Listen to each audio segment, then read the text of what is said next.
So what we've plotted here is news mentions of Siri. So again, when we think about resource allocation, we think of news as being another way of gauging where a company's focused, right? And so part of it is giving you a view into customer adoption, but corporate communications teams have limits on the types of, or the number of products or the number of initiatives they can put out there. And so they have to be focused on those things that are most strategically important to a company. And so here what we see is, let's just sort of drill back into the max time frame, mentions of Siri.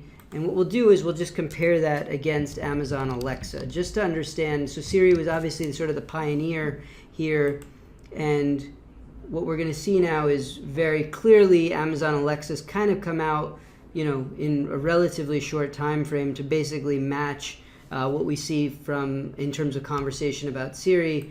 And then finally, let's just take a look at Google Assistant.